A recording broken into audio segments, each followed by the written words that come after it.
अस्सलाम वालेकुम everyone, welcome to all the participants. और आज का जो टॉपिक है वो ये है कि हम लोग यूरोप में आजकल बढ़ती हुई महंगाई और इंस्टेबिलिटी के टाइम में अपने एक्सपेंसेस और अर्निंग्स को बैलेंस आउट कैसे करें, और साथ साथ एक एडिशनल अगर कोई इनकम सोर्स बनाना है तो उसमें क्या क्या पॉसिबिलिटीज़ हो सकती हैं। तो इसमें आज हम एक डिस्कशन है, आज ये कोई लेक्चर नहीं है, डिस्कशन है जिसमें हम एंगेजिंग पहले हम थोड़ी सी बात करेंगे फराज और मैं, और बीच में साथ उमर भाई की इनपुट के साथ, और बाद में फिर सब लोगों की क्वेश्चन आंसर्स भी हम लेंगे। तो एक दूसरे से सीखने के लिए आज ये सेशन हम लोगों ने किया है।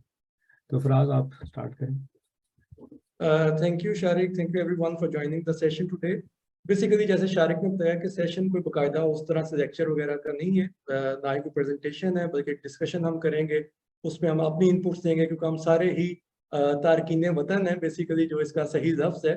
तो ये एक बड़ा जो ना एक टॉपिक बनता जा रहा है। ये मैं ग्रुप्स में देखता हूँ, कई ग्रुप्स हैं, जैसे पीआईटी में भी ये क्वेश्चन आता है कई दफ़ा कि हम सेविंग नहीं कर पाते और हमारी जो फॉरेन रेमिटेंस है वो इस तरह खर्च हो रही है, जा रहे हैं पैसे। तो ये टॉपिक मैंने वहां से जो ना उठा के ये प्लान किया था कि हम इसको डिस्कस करें, क्योंकि हमारी जो कम्युनिटी है वो अनफॉर्चुनेटली समहाउ कम्युनिटी के तौर पर डेवलप नहीं हो सकी अभी तक, और काफ़ी चीज़ें हैं कि हम लैग बिहाइंड करते हैं as compare to other nations, जिसमें डायलॉग होता है, चीज़ें डिस्कस होती हैं, प्लान आउट की जाती हैं। हमारे पास हर बंदे का अपना ही एक तरीका है, अपने ही एक वो जुगाड़ होती है। तो इसको हम चाहते थे कि इसको चैनलाइज करें चीज़ों को। माशाल्लाह पढ़ी लिखी कम्युनिटी आ चुकी है, आई आई जा रही है और आती रहेगी, क्योंकि यूरोप में हमें पता है कि मैन पावर कम हो रही है, यूथ कम है, और यंग जनरेशन बाहर से ही अब आएंगी, वो चाहे पाकिस्तान से आए या किसी और मुल्क से आए। तो ये चीज़ें ये साथ साथ अब चलती जाएंगी हमारे। तो इसीलिए ये टॉपिक्स हमने सजेस्ट किए थे कि इनको हम लॉन्ग रन में एक डायलॉग डायलॉग प्लेटफॉर्म के तौर पर डेवलप करें, डिस्कस करें सबके साथ ये चीज़ें। आपको आवाज़ आ रही मेरी? जी बिल्कुल। आ रही है। तो अच्छा, सबसे पहले ना जो मैंने भी एक्सपीरियंस किया चीज़ें, आप लोग भी एक्सपीरियंस करेंगे। हम लोग एक ही प्लेटफॉर्म के या एक ही गाड़ी के सवार हैं। हम सब तारकीन वतन हैं। तारकीन वतन कौन है? जिन्होंने अपना मुल्क छोड़ा, किसी ने खुशी से छोड़ा, किसी ने मजबूरी से छोड़ा, किसी ने हालात वाकयात से तंग आके छोड़ा है।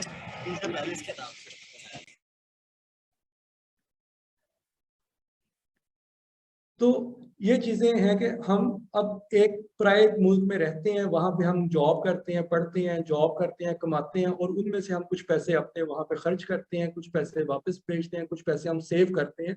तो एक हमारा जो है ना सोशल प्रॉब्लम से एक डेवलप भी हुआ है कुछ कुछ हद तक कि हम वालिदैन को भी पैसे भेजते हैं, बहन भाइयों को भी सपोर्ट करना हमारी एक लाइबिलिटी, एक जिम्मेदारी बनती है, और मतलब होनी भी चाहिए, अच्छी बात है।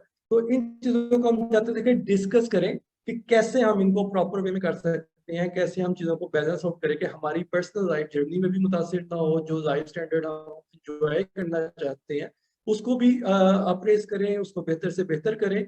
और दूसरी साइड पे हम जैसे पाकिस्तान में अपने पेरेंट्स को, वो अपनी फैमिली को सपोर्ट करना चाहते हैं, उनको भी सपोर्ट करें, और साथ में अपनी फ्यूचर सेविंग भी साथ साथ होती जाए। तो इसमें दो किस्म की ना मैं जो चीज डिस्कस करता हूँ दोस्तों के साथ भी, कि दो चीजें ना हमारे यहाँ है कि हमारा सोसाइटी जो है हमारी दो हिस्सों में तकसीम है। जो जर्मनी में हम रहते हैं, जब मैं अब सोसाइटी की मैं बात करूंगा, वो सिर्फ जर्मनी में जो पाकिस्तानी मुकीम है उनके हवाले से। जब पहले जमाने में जो तारकिन वतन आए, वो ज्यादातर वो लोग थे जो अनस्किल्ड थे, अनएजुकेटेड थे, या कम एजुकेटेड थे। ठीक है, उन्होंने अरब में जाके नौकरियां की। इसी तरह जो लोग ज्यादा आगे आ सकते थे, यूके में बहुत लोग गए हमारे, फिर यूरोप में आए, अमेरिका साइड पे बहुत लोग गए। अमेरिका में खैर एक डिफरेंट पॉलिसी थी। तो लेकिन यूरोप साइड पे जितने लोग आए, ये सारे जो है कह दें कि इतने पढ़े लिखे बैकग्राउंड से नहीं आए। अच्छा, इन्होंने एक जो है ना अपना सिस्टम एक बनाया कमाई की। किसी ने पिज्जा खोल दिए, रेस्टोरेंट, ग्रोसरी स्टोर, जॉब्स की, बहुत मेहनत की इन लोगों ने। मतलब मैं ये कहता हूँ कि हमें इन लोगों की एफर्ट को मानना चाहिए कि इनकी वजह से आज हमें वहाँ पे हलाल फूड दस्तयाब है। इनकी वजह से हमें जो है ना मतलब बहुत सारी सहूलतें दस्तयाब है, जो कि हमारे जाने से पहले वहाँ पे मौजूद थी। हम नहीं भी गए थे तो ये चीज़ें वहाँ मौजूद इन्होंने कर दी थी। अच्छा, अब अलमिया क्या हुआ, या इन्होंने क्या किया कि इन्होंने पैसे पाकिस्तान भेजे। इनका अब चूंकि एक डिफरेंट बैकग्राउंड, देही बैकग्राउंड वालों ने हमें बहुत ज्यादा इफेक्ट किया, कि उन्होंने अपनी इमारत को दिखाने के लिए, अपनी इनकम को दिखाने के लिए जो ना अन्यवाद जिसे कहते हैं ना, पैसे भेजे भी, डेवलप की चीजें, which is a good thing as well, लेकिन दूसरी तरफ वो ये है कि लोगों की एक्सपेक्टेशंस बहुत बढ़ गई। मतलब अब यहाँ तक है कि हमारे पंजाब में तो कम से कम ये मुहावरा बन चुका हुआ है कि अगर किसी बच्चे से आप पूछते हैं गांव वगैरह में या किसी छोटे शहर में, तो वो कि आप क्या करते हो, तो वो अक्सर यही जवाब देता है, जी मैं कुछ नहीं करता, मेरे बड़े भाई बाहर होते हैं, मेरे बड़े भाई बाहर होते हैं। तो यानी कि वो डिपेंडेंट हुए हुए हैं। ठीक है, तो ये एक गलत अप्रोच थी जो मतलब हमारी पिछली जनरेशन से किसी तरह हम वो डेवलप हो गई। ठीक है, हम नहीं कहते कि उन्होंने जान के की या किस तरह से हुई, लेकिन ये अप्रोच हमें अपनी सोसाइटी में नजर आती है कि एक सोल्यूशन हमने क्या किया कि जो बंदा बाहर चला गया है, वो अब सारी फैमिली का या सारे घर का बोझ उठाने के काबिल होना चाहिए।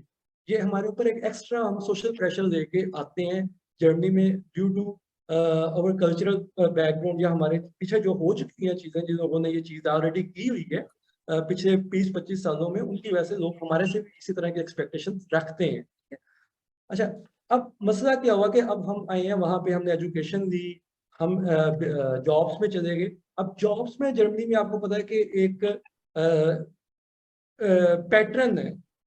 आप सैलरी भी लेते हैं तो ग्रेजुएट की सैलरी डिफरेंट है, हाउस बिल्डिंग वाले की सैलरी डिफरेंट है, और मास्टर्स वाले की सैलरी डिफरेंट है। और उसके बाद अगर आप प्रोसीड करते हैं अपने करियर में, उसको डेवलप करते हैं, अपनी अपॉर्चुनिटीज ऐसी ग्रैस्प करते हैं, तो आप ज्यादा कमा सकते हैं, वरना आप एक स्टैंडर्डाइज इनकम देते हैं। अच्छा, अब हम जो है, चूंकि पढ़े लिखे होते हैं या ज्यादातर लोग मतलब अच्छे एक्सपोजर वाले होते हैं, वो चाहते हैं कि लाइफ भी अच्छी गुजारे। अच्छी लाइफ गुजारने के लिए जाहिर बात है आपको एक इंडिपेंडेंट होना चाहिए, आपको मतलब, और आप ट्रैवलिंग करते हैं, आप अच्छा खाते पीते हैं, आप अच्छा पहनते हैं, तो हमारे एक्सपेंसेस थोड़े ज्यादा होते हैं। वेयर एज के जो बंदा वहां पे आया ही पैसे कमाने हैं, मतलब एक लेस एजुकेटेड बैकग्राउंड से, उसका टारगेट है कि उससे पीछे पैसे भेज के ना कुछ बनाना है। उसका टारगेट ही और है। वो शेयर्ड अपार्टमेंट्स में रहते हैं ज्यादातर, मैंने एक्सपीरियंस किए हैं ये चीजें, तो मैं आपको बता रहा हूँ। मैं डिस्करेज बुरा नहीं कह रहा, लेकिन मैं कह रहा हूँ कि जो वो हालात या एक्सपोजर के साथ आते हैं, उनके उनका गुजारा ऐसे होता है। ठीक है, यानी अगर मैं 2000 यूरो कमा रहा हूँ और वो बंदा 2000 यूरो कमा रहा है, तो वो मेरे से ज्यादा पैसे पाकिस्तान भेजे, क्योंकि मैं वहां पे मेरी एक्सपेंसेस ज्यादा है। तो वेर एज वो उस पर कॉम्प्रोमाइज करके पीछे वालों के लिए ज्यादा काम करता है, क्योंकि उसने इस चीज को फोकस किया होता है। तो ये हमारे लिए एक चैलेंज बन जाता है, मतलब हम प्रेशर में रहते हैं अक्सर। मैं मेरे जितने दोस्त हैं उनमें सारों में तो नहीं है कि कुछ परसेंटेज है जिनको हम सुनते हैं, उनके घर वाले उनसे तकाजे भी काफी सारे कर देते हैं, और ये ग्रुप्स में भी आप डिस्कशन देखते हैं, काफी लोग पॉइंट आउट कर रहे होते हैं कि जी मेरा भाई नहीं कुछ कर रहा, या बहनों की जिम्मेदारी मुझ पे है, और मैं अकेला कमाने वाला हूँ।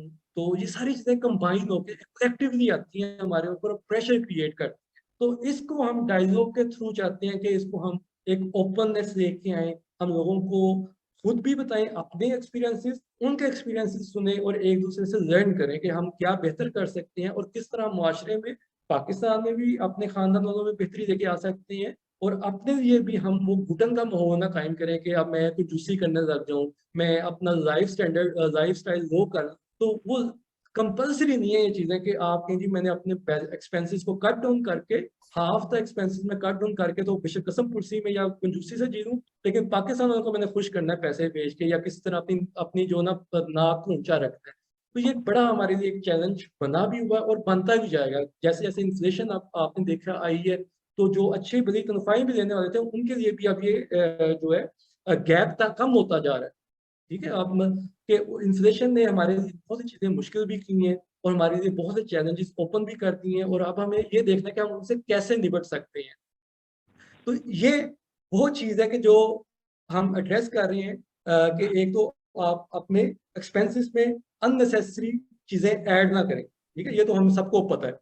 लेकिन अब असल चीज ये है कि कैसे मैं ये चीज करूं कि मैं अपना इनकम और एक्सपेंस का जो मेरा गैप है, इसको मैं प्लस में ज्यादा करूं, या माइनस में ना जाए, या ब्रेक इवन की तरफ ना आए। मेरी इनकम ज्यादा होनी चाहिए। इनकम ज्यादा होगी, एक्सपेंसेस आपके अगर अभी फर्ज करें आपका 1000 ही इनकम, आपकी 2000 यूरो है, तो आपका प्लस है 1000। लेकिन आप कहते हैं मेरे लिए गैप बहुत कम है, मैं चाहता हूँ मेरी इनकम 3000 यूरो हो, एक्सपेंस मेरा 1000 ही हो, तो मेरे पास 2000 यूरो है, मैं घर वालों को भी पैसे भेज रहा हूँ और मैं खुद भी सेविंग कर रहा हूँ। अच्छा, अब ये होगा कैसे? अब हम बात करते आ रहे हैं बिजनेस की, लेकिन लाजमी नहीं है कि आप बिजनेस करके ही इनकम जनरेट कर सकते हो। आप जॉब में रह के भी अपनी इनकम को इंक्रीज कर सकते हो। ठीक है, लास्ट टाइम भी हमने बात की कि हमारे, हाँ, एक ये बड़ा ट्रेंड है कि मेरी जॉब लग गई, अब मैंने सिक्योर इसी में ही रहना है। हम अपने बबल में भी चले जाते हैं, हम इतनी एफर्ट नहीं करते कि हम जॉब के लिए ग्रो करें। ठीक है, जर्मनी के अंदर मतलब हम सब ने एक्सपीरियंस किया कि जो टॉप लेवल जॉब्स हैं उसमें आपको 80% जर्मन लैंग्वेज चाहिए। मतलब मल्टी नेशनल कंपनीज में शायद आपको जर्मन लैंग्वेज उस तरह ना चाहिए हो, but otherwise in all German companies या कॉर्पोरेट सेक्टर आपको जर्मन लैंग्वेज चाहिए। तो हमारे लिए जर्मन लैंग्वेज एक चैलेंज है, हम इससे कन्नी खाते हैं और ये हमारे लिए एक हर्डल बन जाती है फ्यूचर की प्रोग्रेस के लिए। फ्यूचर ग्रोथ हमारी मुतासर होनी शुरू हो जाती है। ये हम यहाँ पे मैं से कहते हैं कि हमारी एक डिसेबिलिटी हम खुद क्रिएट करते हैं, हम एक हर्डल खुद बना देते हैं। फिर ऐसे हमें पहले दिन से आते ही जर्मन लैंग्वेज में जंप करनी चाहिए, जर्मन लैंग्वेज सीखनी चाहिए, अपने स्किल्स को पॉलिश करें कि हम कितना बिजनेस के अलावा हम जॉब के अंदर कितना एक्सेलरेट कर सकते हैं, ताकि हमारा जो गैप है उसे हम पॉजिटिवली बढ़ाते जाएं, इनकम बढ़ती जाए, एक्सपेंस हम चाहे थोड़े से बढ़ा भी देंगे तो आपको कमी नहीं होगी। अच्छा, ये चीजें जो है मेरे मामू थे जन्नत नसीब करे। अच्छा, उन्होंने हमें ना एक बात सिखाई, वो बिजनेस करते थे माशाल्लाह, उन्होंने बड़ा कामयाब बिजनेस किया। उन्होंने मुझे एक चीज सिखाई थी जो मेरे जहन में आज तक नक्शा में मिसाल वो हर जगह देते। वो क्या है? उन्होंने कहा जी आप अगर कराची से पाकिस्तान आते हैं ना, ये 98 में आपको बात बता रहा हूँ, तब मैं जर्मनी नहीं आया था, 99 में जर्मनी आया हूँ। 98 में उन्होंने मुझे कहा अगर आप पाकिस्तान में कराची से लाहौर मूव करते हैं तो आपको बाय ट्रेन 20 to 24 आवर्स लगते हैं। वेयर एज अगर आपके पास पैसे हैं, आप जर्मनी से पाकिस्तान आएंगे तो आप विदिन 8 आवर्स डायरेक्ट फ्लाइट पे पहुंच जाएंगे। यानी अगर आपके पास रिसोर्सेज हैं, आप रिसोर्सफुल हैं, तो आपके लिए ये चीजें आसान होंगी। अगर आप रिसोर्सफुल नहीं है, आप थॉटफुल नहीं है, तो आप अपने एक्सपेंसेस को हाफ भी कर देंगे तो वो आपके लिए मुश्किल हो जाएगी। जैसे अब हम इन्फ्लेशन के दौर में देख रहे हैं कि चीजें एकदम महंगाई हुई, हमारी इनकम सुकड़ गई है। तो ये चीजें हमें कंटिन्यूसली देखनी है कि कैसे हम पर कॉन्स्टेंटली ग्रो करें, कैसे हम हर वक्त ये सोचें कि हमने अपने आप को ऊपर की साइड पे लेके जाना, not in terms of money, in terms of our own capabilities, in terms of our own capacities. कम से कम हम एक बेहतर से बेहतर स्किल्ड पर्सन बनते जाएं। ऑब्वियसली उसका फायदा क्या होगा, हमारी सैलरी भी बढ़ती जाएगी। हो सकता है कि मैं अपनी फील्ड में कोई बिजनेस स्टार्ट कर दूं, हो सकता है मैं अपने साथ और टीम डेवलप कर दूं, जो इन भाई ने खुरम ने भी बात की थी कि हम इस टॉपिक को भी आज छेड़ेंगे कि कैसे हम एक्स्ट्रा इनकम जनरेट कर सकते हैं। तो ये चीजें सारी इंटरलिंक है, ये सारी चीजें इंटरलिंक है एक दूसरे के साथ। जब तक हमारी पर्सनल ग्रोथ नहीं होगी, हमारी पर्सनल डेवलपमेंट नहीं होगी, हमारी मेंटल डेवलपमेंट या ग्रोथ नहीं होगी अपने स्किल सेट के साथ भी या एक्स्ट्रा स्किल सेट के साथ भी, अगर हम उस पर फोकस करना चाहते हैं या साइड इनकम लेना चाहते हैं, तो हमें एक्स्ट्रा ऑर्डिनरी कुछ ना कुछ साइड पे सीखना पड़ेगा। तो ये जी सबसे अहम चीज है जो हम मिस करते हैं। और हम चाहते हैं कि हम आज अगर हमने कुछ सोचा है तो विद इन 1 वीक या विद इन 1 मंथ हमें कुछ रिजल्ट्स मिले, जो कि नहीं होता। मतलब इट टेक्स टाइम। अगर आज हम किसी जगह पे खड़े होकर ये बात कर रहे हैं तो it took us years, more than 2 decades. मतलब it took me more than 2 decades के आज मैं इस एक्सपीरियंसेस को बयान कर रहा हूँ। ठीक है, तो ये नहीं हो सकता कि मैं 1 महीने के अंदर ही सब कुछ सीख के तो आप शुरू कर देंगे। Everything is time consuming. आपने जो भी करना है उसको खुले दिल से आपने सोचना है, उसके ऊपर एक फाइनल डिसीजन करना है कि मैं ये करना चाहता हूँ। और मेरी जो सजेशन है इस चीज के ऊपर, हम बाद में शारिक से, उमर भाई से भी इस बात पे राय लेंगे कि मेरी जो इस चीज के ऊपर एक परसेप्शन बनी है कि हमें अपने माइंड के ऊपर सबसे ज्यादा काम करना है। एक पोस्ट मैंने आज भी देखी है पीआईडी में, बहुत अच्छी पोस्ट थी कि हमें जो जहनी जो परेशानी है ना हमारी, वो हमें पीछे खींचती। अगर हमारी जहनी ग्रोथ होगी, हमें जहनी सुकून होगा, अगर हम जहनी तौर पर अपनी नशोनुमा जारी रखेंगे, तो वो चीज हमें हर मुश्किल से निकाल जाएगी। पैसा सब कुछ नहीं है, पैसा मॉनेटरी टर्म्स में बहुत हेल्पफुल है, बहुत हमें सपोर्टिव रोल प्ले करता है, लेकिन पैसे से भी ज्यादा हमारे लिए मेंटल स्ट्रेंथ होना जरूरी है, मेंटल ग्रोथ होना जरूरी है। मेंटली हमें स्ट्रांग होने की जरूरत है और हमें अपने अपने जो गोल्स हैं उनको सेट करना कि हम चाहते क्या हैं अपनी लाइफ से, हमने क्या चीजें अचीव करनी है, और फिर हम उनके लिए डेडिकेटेडली बिफोर टाइम काम करें। ये नहीं कि हमने शॉर्टली कुछ सोचा और उस पर अमल किया और सोचे कि अब हमें फौरन रिजल्ट मिले, ऐसा नहीं होता। जब मैं नेचर से बहुत सीखता हूँ, नेचर से मैंने बहुत कुछ सीखा। ठीक है, नेचर से मैंने एक जो सबसे बड़ा लेसन सीखा, जो मैं आपको ये बता रहा हूँ, नेचर ने मुझे दिया कि आप एक बीज आज लगाते हैं ना, तो हर बीज एक खास मुद्दत के बाद अपना फल देता है। चाहे वो सब्जी का हो, चाहे वो फल का हो, चाहे वो कोई भी फसल हो, उसने एक स्पेसिफिक टाइम के बाद आपको उसका फल देना है।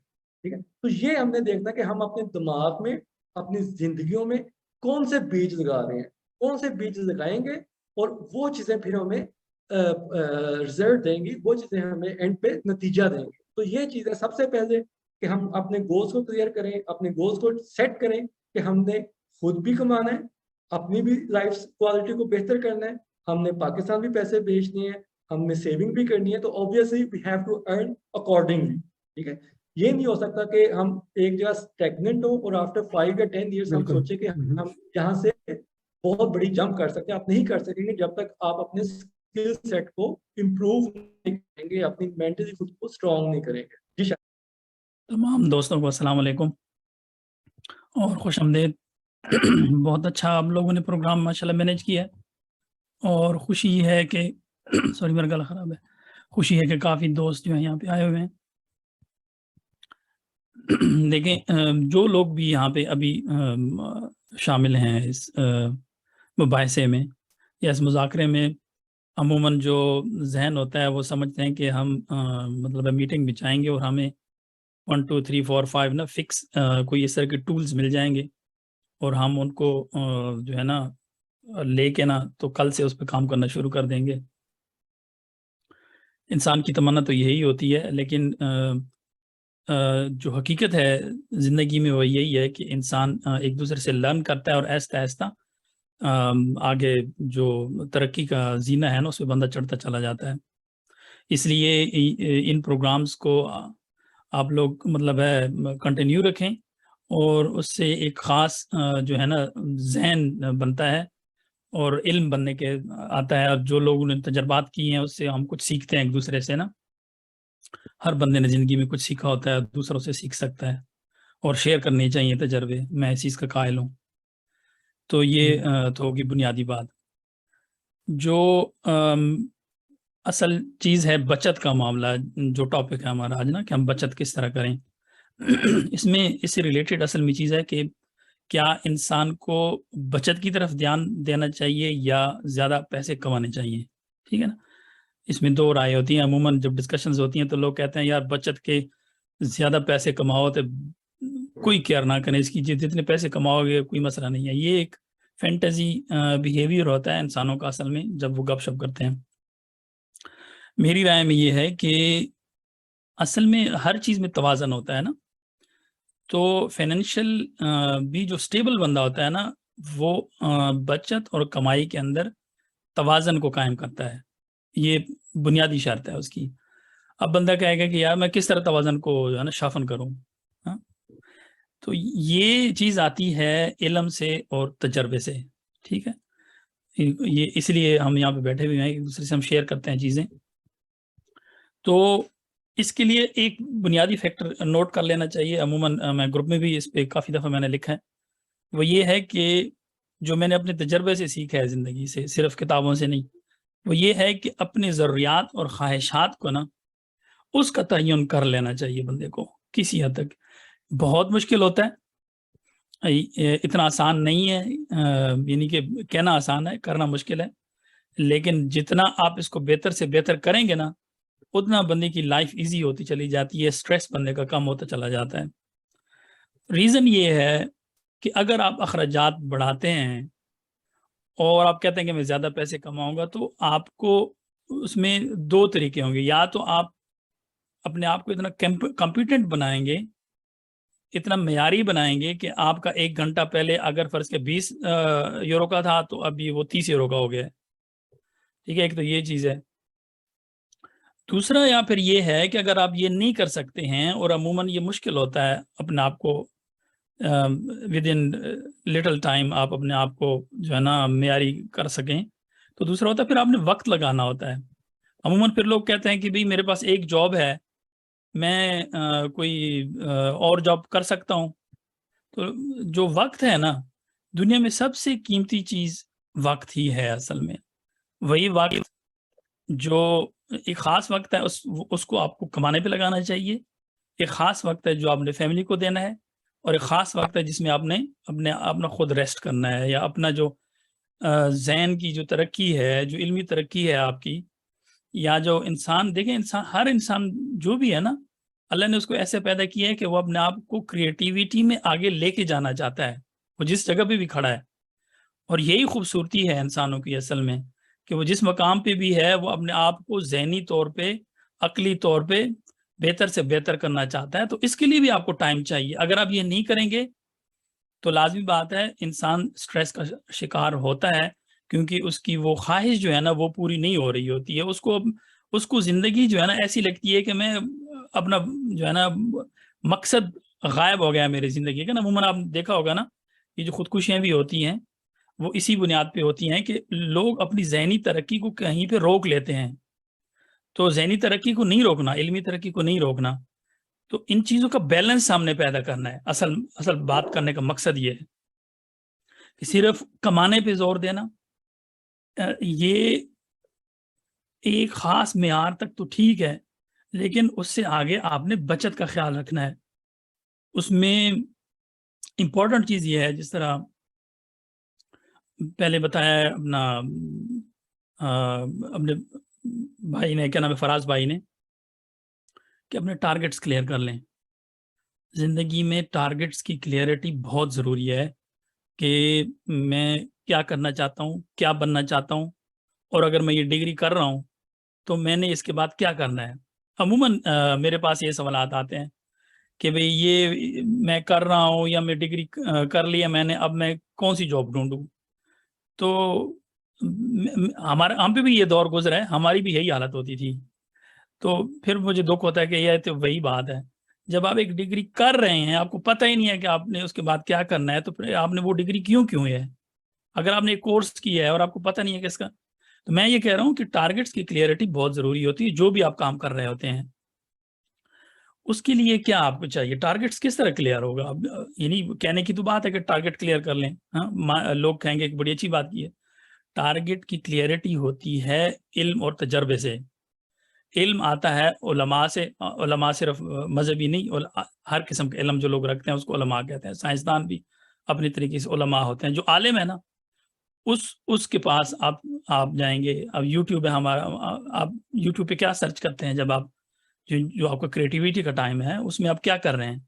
यानी डेली मैं समझता हूँ कि जो ज़हन होता है ना, जो तरक्की याफ़्ता ज़हन होता है, जो आगे बढ़ना चाहता है, वो डेली तकरीबन आधा घंटा से 1 घंटे तक यूट्यूब पे या कोई ऐसी अच्छी वीडियो देखता है जिससे उसको फ़ायदा होता है। यानी जो भी आप काम कर रहे हैं ना, या जो भी आपका टारगेट है, उसमें आप उसको वो चीज़ सर्च करेंगे। उम, अपने उसके जिस डोमेन में भी आप तरक्की करना चाहते हैं, तो या कोई किताब पढ़ेंगे आप, तो ये आपको आगे लेके जाएगी उस फील्ड में, और आप अपना जो वर्थ है ना, जो 20 यूरो वाली वर्थ थी, वो मुमकिन है 22 यूरो पे ले जाएँगे और 26 यूरो पे। अच्छा, इससे, लेकिन इससे भी एक बुनियादी चीज़ है पहले, वो ये है कि इल्म और तजुर्बे की बुनियाद पे आप खुद शनासी को पा जाएँ कि मैं क्या हूँ, मेरी क्या कैपेबिलिटीज़ हैं, ठीक है? और मेरा खुदा क्या है और कायनात क्या है? क्योंकि इन चीज़ों के जवाब देना इंसान के लिए बहुत ज़रूरी होते हैं, वरना इंसान यकसू नहीं हो सकता मामलात में। तो खुद शनासी इसी तरीके आएगी जब आप अपना मुहासबा करने के काबिल हो जाएँगे, अपना एहतिसाब करेंगे, अपने आप को अकाउंटेबल समझेंगे अपने लिए और अपने घर वालों के लिए और इर्द-गिर्द वालों के लिए, तो आप में खुद शनासी बढ़ेगी।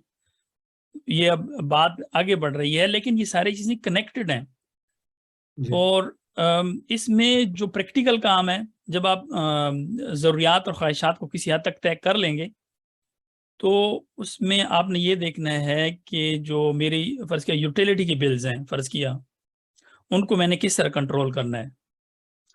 मैं जब आरडी जाता हूँ तो मैंने कौन-सी चीज़ लेनी है, कौन-सी चीज़ मैंने नहीं लेनी है। उसके लिए बुनियादी चीज़ ये है कि आप लिस्ट लेके जाएँ घर से।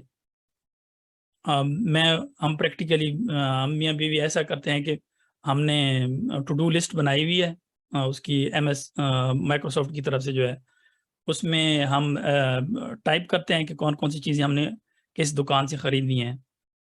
और मैं ये नहीं कहता कि हम बड़ा बैलेंस करते हैं, लेकिन हम ये है कि हम कोशिश यही होती है कि जो लिस्ट में लेके गए हैं ना, वही खरीदें आपने, इससे अलहदा ना खरीदें। क्योंकि ये जो दुकानदार होते हैं ना, ये बड़े चालाक होते हैं, उनको मार्केटिंग स्ट्रेटजीज आती हैं, वो आपके सामने वो चीज़ रखते हैं, ऊपर से लेबल मोटा सा लगा देंगे 50% डिस्काउंट, 30% डिस्काउंट, जो भी है ना, तो वो आपको बेचेंगे वो चीज़ें। तो फराज भाई इसको समझते हैं, ये मार्केटिंग स्ट्रेटजीज हैं। मैं ये कह रहा हूँ, प्रैक्टिकल चीज़ आपको बता रहा हूँ कि यूटिलिटी बिल्स को जो है कंट्रोल करने के लिए आपने वही खरीदना है जो आप लिस्ट घर से लेके गए हैं, तो फिर जो है ना कुछ बचत हो सकती है। दूसरा ये है कि वो जो बिल्स हैं उनको आप एक्सेल शीट में या किसी और में डालें, उसको अखराजात आप देखें कि मैं कितना कमा रहा हूँ और कितना मैं खर्च कर रहा हूँ, उसमें बैलेंस लेके आए। ये प्रैक्टिकल करना पड़ता है। मैंने जर्मन्स को देखा है,